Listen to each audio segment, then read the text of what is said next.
Class 12th year 2024-25 के लिए जो क्वेश्चन पेपर डिज़ाइन किया जाता है उसमें इस बार का जो सिलेबस का डिज़ाइन किया गया है उसके लिए मैं लेटेस्ट अपडेट आपको प्रोवाइड कर रहा हूँ, जिसमें क्वेश्चन पेपर का जो कॉम्पिटेंसी लेवल है उसको हम 3 पार्ट में डिवाइड करते हैं, जिसमें से फर्स्ट पार्ट है demonstration, knowledge and understanding.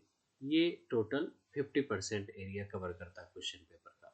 And second part आता है कॉम्पिटेंसी लेवल का एप्लीकेशन ऑफ नॉलेज और कंसेप्ट, मतलब कंसेप्ट बेस पर होगा और किसी पर्टिकुलर टॉपिक के बारे में जो आप नॉलेज आपने अचीव किया है उसका रियल में एप्लीकेबल है या कितना एप्लीकेशन के पॉइंट प्रोवाइड करता है। ये 30% एरिया कवर करता है टोटल क्वेश्चन पेपर की मैं बात कर रहा हूँ। थर्ड पार्ट आता है इसमें से एनालाइज, इवेलुएट एंड क्रिएट। ये 20% कवर करता है। अब किसी भी स्टूडेंट को जब पेपर की प्रिपरेशन कर रहा होगा उसमें 3 पॉइंट को कॉम्पिटेंसी लेवल को ध्यान में देना होगा। पहला, जैसा कि मैंने आपको बताया, 50% आपको डिमॉन्स्ट्रेशन लेवल का होना चाहिए, नॉलेज बेस्ड होता है और अंडरस्टैंडिंग बेस्ड होता है। सेकेंड लेवल 30% का होगा जिसमें एप्लीकेशन ऑफ नॉलेज या फिर कंसेप्ट पर बेस्ड होता है। तीसरा, मैंने अभी आपको बताया कि 20% का जो क्वेश्चन पेपर डिज़ाइन किया जाता है, 70 में से जो 20% होगा वो एनालाइज करने की कैपेसिटी स्टूडेंट के अंदर होना चाहिए। इस तरह के क्वेश्चन डिज़ाइन किया जा रहा है।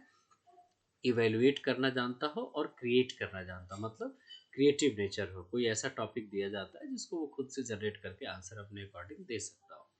अब बच्चे को जब एग्ज़ाम देने से पहले वो इन चीज़ों को ध्यान दें। जनरली बच्चे क्या करते हैं कि 50% का जो एरिया है वो ज़्यादातर बच्चे कर ले जाते हैं, क्योंकि 50% वाला जो पोर्शन अभी आपने देखा कि डिमॉन्स्ट्रेट करना है, बताना है, उसमें डेफिनेशन है, उसमें क्या आपने पढ़ा, क्या पढ़ाया गया है, उसमें क्या नॉलेज है, कैसे समझते हो आप उस टॉपिक को, जनरली स्टूडेंट कर लेते हैं।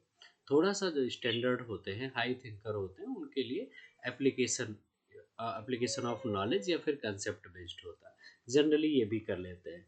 तो 5+3 80% ये कवर कर लेते हैं। अब बात आती है जो टॉपर स्टूडेंट्स होते हैं वो 20% ज़्यादा उन पर फोकस करना होता है, that is analyse, evaluate and create level का होता है। और इस तरीके से अगर हम प्लानिंग करके क्वेश्चन पेपर को बात करें या मेंटेन करके पढ़ें तो शायद बहुत अच्छे मार्क्स आ सकते हैं।